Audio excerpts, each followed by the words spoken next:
जैन साहब सुप्रभात। बताएं सर, आज के लिए कौन सा जेम स्टॉक आपने चुना है?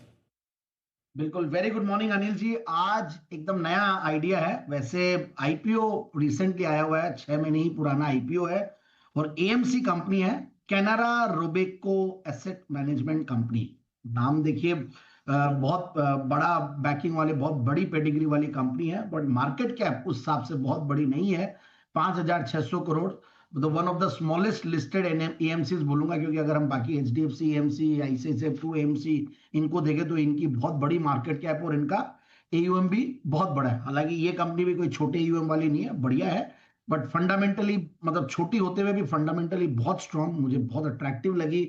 और मैं जब कंपेयर कर रहा था दूसरे अगर एएमसी से, तो उनके सामने अगर P multiples, EV by EBITDA multiples पे देखें और ग्रोथ रेट्स पे देखें तो काफी सस्ती। और ग्रोथ रेट देखिए, जब बेस छोटा होता है और छोटी कंपनी होती है तो वहां पे इस कंपनी को 5 से 10 हजार करोड़ होने में टाइम नहीं लगेगा। और एएमसीज का भी समय चल रहा है। इनफैक्ट हम देख रहे हैं कैपिटल मार्केट इकोसिस्टम वाली कंपनी, और इस बार जो इतनी बड़ी वॉलेटिलिटी मार्केट में आई है उसका भी एक बहुत बड़ा फायदा इनको मिलेगा, क्योंकि लोगों को ये चीज समझ में आ गई, इट्स नॉट दैट इजी कि वो भले हमें कितना भी देखते हो अनिल जी, हम तो बहुत कोशिश करते हैं कि नीचे के लेवल्स पे कैसे एंट्री करवाएं। और आपने तो इतना जबरदस्त चेताया भी, और रोज इनफैक्ट हम बोल रहे हैं टॉप पे निकलना। तो ये जो टाइमिंग्स होती है या जो ऑप्टिमाइजेशन ऑफ रिटर्न्स और राइट पोर्टफोलियो बनाना, ये लोगों को समझ में आ गई, इतना इजी नहीं है।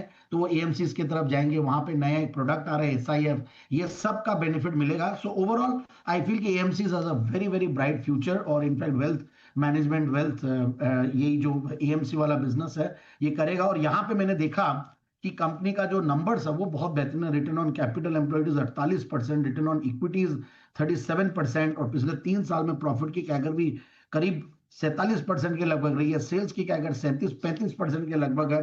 क्वार्टरली रिजल्ट फिर ऑल्सो वेरी गुड। दिसंबर क्वार्टर का अगर हम रिजल्ट देखें तो 48 करोड़ के सामने 53 करोड़ का पैट था। एंड इनफैक्ट इन जो प्रोमोटर्स की बैकग्राउंड है वो तो है ही है, 75% शेयर होल्डिंग वो लोग की है। और साथ साथ एफआईआई डीआई सर्टनली इन स्टॉक्स को तो नहीं छोड़ेंगे, और बिल्कुल यहाँ पे वो लोग अपनी स्टेक्स तो लेंगे ही। और इनफैक्ट एंकर इन्वेस्टर्स रिसेंटली अगर आईपीओ आया तो एंकर इन्वेस्टर्स भी अच्छे अच्छे उसमें थे। तो मुझे लगता है 11-12% उनकी होल्डिंग है। सो ओवरऑल एक फैंटास्टिक कंपनी, 1993 से कंपनी कार्यरत, और one of the oldest AMCs है। एसबीआई म्यूचुअल फंड के बाद one of the oldest AMCs है। बट अब धीरे धीरे ये कंपनी वापस से अब ग्रो अच्छा और करेगी, एयूएम को भी और अपने मार्केट कैप को भी और अपने डिस्ट्रीब्यूशन नेटवर्क को भी। तो आई फील कि स्टॉक को बिल्कुल इन लेवल्स पे लिया जाए। और 279, मतलब अभी जो भाव है ऑलमोस्ट, ये 279 पे लिस्ट हुआ था आईपीओ, और अभी जो भाव ऑलमोस्ट वहां के आसपास ही, और 354 का हाइज ये स्टॉक ने बनाया हुआ है। सो 320-340 के टारगेट्स के लिए स्टॉक को लिया जाए। ऑलराइट, 320 340 कैनरा रोबेको इस पर फोकस करिएगा, अच्छी स्ट्रेंथ के संकेत दिख रहे हैं। लेकिन आइए